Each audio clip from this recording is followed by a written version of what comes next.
Hey guys, and welcome to a new build review. I haven't been making one of these for quite some time now because there hasn't been a build that I enjoyed playing that much, and it was just bruiser and tank. But now I think I've found the last build, I would say, that is still kind of fun to me, and this one's gonna be top lane, and it's gonna be quite similar to the one that Pinkward is playing at the moment, but I'm showing you the version that Shaco is playing. Before we start off, I got 3 more things. First of all, Riot has an email. So I would really appreciate it if you could express your opinions and thoughts about the state of Shaco right now. It's always worth a try. Now second, the guy that I'm reviewing, Shaco, has his own YouTube channel where he puts full streams and also little highlight videos. The highlight videos aren't really crazy good edited, but it just shows some nice and simple outplays and all that. So if you want some more in-depth into the playstyle of this build, then definitely be sure to check him out. And I would really love it if you could write in his comment section like Craig sent you here or some shit, because I think he's a really nice player and he deserves some attention. He is Korean though, so you won't be understanding a thing that he says in the video, but he does some nice plays, so he makes up for the language barrier, I think. Now last thing before we finally get into the build, of course, as always, I'm gonna be giving my opinion and thoughts on the build, so if you think otherwise, be sure to comment that down below without screaming at me like a monkey. Now without further ado, let's get into the build. I've already mentioned that it's a similar playstyle to Pinkward, so that should have already told you that this is gonna be a top lane build. This has been a giant change for me, as I'm normally a jungle main, but I don't enjoy jungling too much anymore because it feels really nerfed and not as impactful. So I think AD carry at the moment is pretty much the best role, but AD carry Shaco doesn't seem so good, so we're going with the top lane version this time. Something I've always enjoyed for top lane Shaco is there's a lot more trickery in there because of the placements of your boxes. You can sack boxes preemptively, is that the right word? I think so. For the jungler to arrive, for example, and then get a nice double kill, especially early, because everyone still thinks the boxes do no damage. Just a little note there. But if you're a jungle main, this is gonna be quite the big change if you never really played top lane. But it could also be nice and refreshing, as it is for me right now, as I was kind of being sick of playing bruiser tank Shaco. So now for the starting items, he goes for Doran's Ring and Health Potion 75% of the time. The only expectation being going for Corrupting Potion for really hard matchups with a lot of poke. I was really lucky in my games. I got like a Tristana top lane and a Lucian top lane. For some reason everyone wants to play AD carry on every role now, so that was a thing, but late game that was still manageable. But the thing is, you have to not be greedy, because you're just gonna get poked down and then you just gotta go back. So just stack boxes on your tower and try to get as much farm, but don't walk up there and get like 4 times auto attack. That's not worth getting 1 minion really, because you're gonna lose out on the XP when you have to go back, and you can't teleport back that much, and you may want to use your teleports on other lanes as well. So many things to think about. Now after this, he goes for an item which is pretty damn hilarious to me, because it kind of describes the state that Shaco is in right now and the jokes we've been doing. He's going for a Tear of the Goddess. Now you kind of can see the joke here. Shaco players now have to go for Tear of the Goddess. That's hilarious. I would advise you to go back at 900 gold, because then you can get a Tear of the Goddess and a refillable potion. You can go back at 750 if you feel like you don't really need sustain on lane, but a lot of times you really want to get a refillable potion on the second bag. So at 900 gold you can get a Tear of the Goddess and a refillable potion, and at that point you're pretty much set. You can just stack boxes whenever you can and E as often as you can, and you have to do that whenever you can, because you gotta get that tier stacked, of course. Now something that he does early game that I kind of want to mention is he sometimes gets the Crux or the Toucan Camp. Now the Toucan Camp is pretty easy. You just stack 4 boxes there and then hit the big one, or it doesn't really matter. You can stack 5 boxes in the end there, so it just does itself and you can still get on the lane pretty easily. But with the Crux, you actually like have to hit the big one once and then run, because the Crux spawn later, so you're kind of gonna lose something. And if you lose the first 3 minions because you were too slow and thought, oh, I'm just gonna give it 3 hits, it's gonna be okay, then you won't be having that big advantage through that, because you're gonna get level 3 earlier. Depending on what laner you are against, you can all in on level 3, which is pretty damn powerful, because exactly when you get that minion and you engage on him, you have 1 level advantage, and that's pretty damn powerful. but you gotta kind of play around with that and get the timing right. But again, you can go on his YouTube channel and see that there as well. Before we move on to the next item, another note. Normally I don't really put the skill order because 75% of the time I showed you jungle and they were all the same here, but now he's changed it up, and I think it's quite genius actually what he did. It's actually quite logical, but that wouldn't be the first thing that I think about, even though it's so logical. So he skills box first, then Q, and then E. Then he puts all his points in the box until he gets level 6. After that, he puts the rest on E. And you heard right, he skills Q the last. This is pretty risky,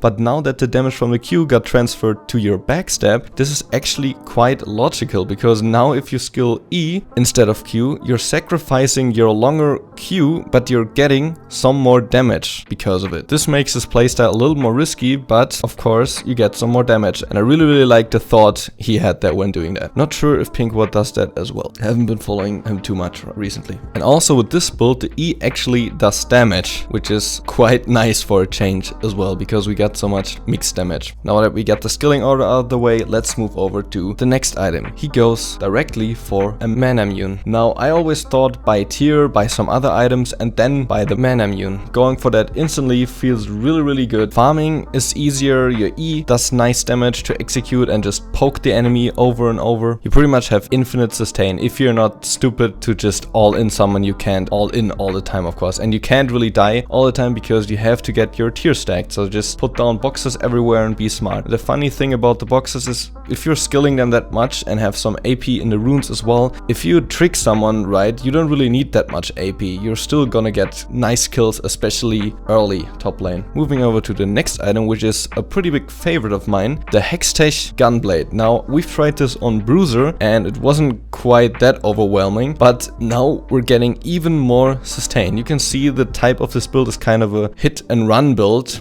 especially now that your E does more damage with the mixed stats. If you get your Muramana and have Hextech Gunblade, you can actually kind of one-shot AD carries, and if they get away, you still have the active of Hextech Gunblade. But this is pretty much the only build that I still think there is that you can one-shot this early, or close to one-shot at least. I've seen some other people, like Chinese Jester for example, he tried out with damage items in customs, and you need 4 damage items to really one-shot an AD carry who's like a little under you or same level. But it's more of a hit and run, and probably you won't be able to do that often. Now to Hextech Gunblade itself, of course, now we get some more attack damage and ability powers, so our boxes do more damage. Of course, we get the nice healing passives, so we can sustain a ton. And if you're team fighting, you're just gonna be putting boxes behind enemies now and just eating everyone. Actually, you're all in with this is quite nice as well. Of course, you gotta watch out where you do it. You do have a lot of options to get out. You're pretty slippery. Yeah, more of a hit and run and pick out people, which is, in my opinion, way more fun to play and way more risky and rewardy than Bruiser tank. But yeah, of course, that's my opinion. Depending on your lane matchup, you either get Hextech Revolver or you get Bilgewater Cutlass, but 75% of the time you want to get Hextech Revolver. But if your matchup is like a tanky poker or something like that, you kind of want to get Bilgewater first so you can heal up yourself again and get that nice sustain. When building one of these items, he always went for Ionian Boots of Lucidity. He already has 15% cooldown in runes and masteries, so now we have 25. And I think it's quite needed at this point because you really want to stack your tier, as already mentioned. This is pretty much the core items at which you are pretty strong at this point if you get your Muramana as well. I normally get my Muramana like after 20 minutes, like 23 or something like that, I think, but of course that can always be better, and I sometimes just forget. If you go out of the base, just W and Q and all that, just spam it as often as you can. Now after that, the most common item he went is Moralonicons, which gives you 20 more cooldown reduction, so now we have 45, with Masteries of course going for the more cooldown. So we're maxed out at this point, which is pretty important with a hit and run build. So yeah, basically getting some ability power, that mana, and of course previous wounds. Not sure if that's how you say it, but against against AD carries, of course, that's really nice because of the healing they have, either from Blair Fluent King and of course their heal as well, and against Vladimirs and stuff like that, it's also pretty damn nice to get. And something else that is mentionable, the 400 mana seem pretty useless, but we have Muramana, and Muramana's passive reads grants bonus attack damage equal to 2% of maximum mana. So now we get some more mana, which equals more damage. This feels a little bit like rice, doesn't it? So yeah, that all works pretty nicely together. The next core items that he went most of the time is Sonja's Hourglass. With 45% cooldown, if you do an all-in on the AD carry and you can kill him or the mage or someone else important, now you just pop your ult in the middle of a team fight, put down your boxes and just try to cause some mayhem and chaos. You try to survive as long as you can, and then you press that Sonja's and then you can queue away again. Feels pretty damn amazing. So just an utility tool that gives you another way to escape. Is also nice for Caitlyn ults, of course, and Karthus ults, so that's a little plus there as well. And we get some armor as well, which isn't all that useful, but it's something to mention. We also, of course, get 10% cooldown, which is now over the limit. Most of the time he does build that and is now over it, but after buying that exchanges the Ionian Boots of Lucidity for Sorcerer Shoes, or he does that before sometimes too, but it depends on what the situation is, of course. Now this is already pretty late in game, having all these items already, and you kind of should have ended at this point, because really late game this build isn't the greatest. You can still be useful if you set it up correctly, but mid to semi-late this build is the best if you get your Muramana, of course, which is a nice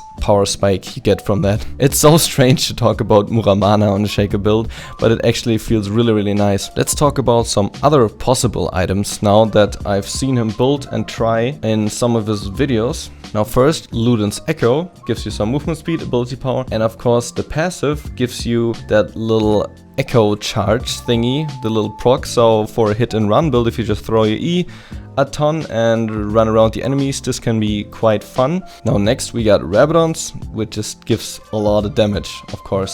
So yeah, you can never really go wrong with that, especially as a late item. Now to Lishbane, I'm actually not that quite sure about this item. I actually feel like building full damage as a last item feels a little bit better. I think I saw him try on dummies as well, what he likes, going for more. But you do get some mana as well again here, so that's nice for your mana. You getting some more AD. I guess I haven't been trying out too much Lishbane because my game really haven't lasted that long, but I enjoyed going for damage items at this point more. But I feel like most of the AD carries are able to just heal themselves and kite, even though you have the Sheen, which feels pretty ridiculous when it happens. But yeah, I enjoy going for the damage more. Now 2 more situational items. Void Staff, Magic Penetration, of course, if you need it, if the enemies build Magic Penetration, and of course Abyssal Scepter, obvious choice here as well. If there's too many Cho'Gaths on the enemy team, let's just say that. That's pretty much all he builds, and the last build that I enjoy playing. So this will be played on my stream. I already had a ton of fun, but you're gonna have to be a little patient with me because I'm really not a top lane player, but I really do enjoy setting up these traps and seeing people walk into them. And of course, this will be way better footage for a montage than boring ass Bruiser, Tank, Shaco, Jungle. But you really have to get used and adapt to that kind of playstyle. It is a big change. Now let's move over to the Masteries, which are really different as well, which I like a lot. In Ferocity, going for Sorcerers, and then going for Feast, which is pretty important on lane actually, just to keep your sustain up. We already talked about that a ton. Then going for Natural Talent, he put 4 in there and 1 in Vampirism. I always do that as well, just get that little bit of lifesteal on Spell Vamp. And then he goes for Battle Trance. When I first saw this, I felt like, this doesn't seem so good. But with this build, it's a hit and run build, and you just walk behind people, slow them, E them, and just try and backstab them some. So you actually do take some time on, especially on lane when trading. This can be really useful. But of course you could go for Double-Edged Sword as well if you want that. On the Cunning Tree he goes for Wanderer, Assassin, pretty normal here. Then he goes for 1 in Meditation and 4 in Miraculous. I actually noticed I've never really read that. And then he goes for Dangerous Game instead of Greenfather's Gift. I was kind of skeptic about that because it was kind of nice to just go into the bush top lane and hit someone. But again, with the hit and run build,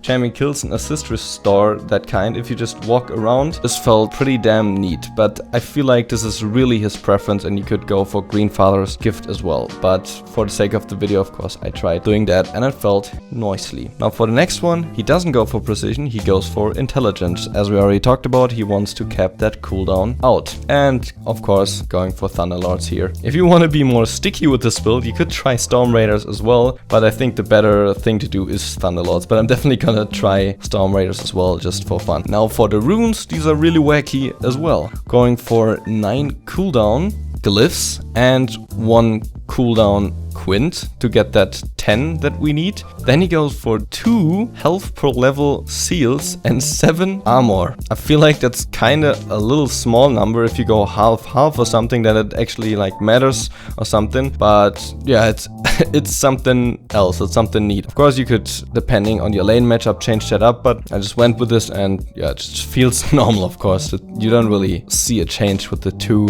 health per level there. And for quints, going for 2 ability power, which is pretty normal. He also sometimes or recently went for attack speed, which plays into the battle trance and of course in dueling on lane and farming better there as well. So you can think about what you want more there, but of course you get more damage on boxes if you go for ability power here. So on lane that could be better as well. Then he goes for 9 lethality and magic penetration marks. This is kind of a trend in Koreans. I've seen a lot of Koreans do that, so it can't be that bad, I guess. And we get 80 and AP in this build. So yeah, just some nice mixed damage. But I think you could go 80 here as well if you want, or magic penetration, or lethality, of course. So this has been the build. I hope you enjoyed. This is the last build that I really still like playing. Be sure to write me your opinions and thoughts on the build in the comments below. You can still send me clips for the community montage. It's always open. I'm always working on a new one. If I get new clips,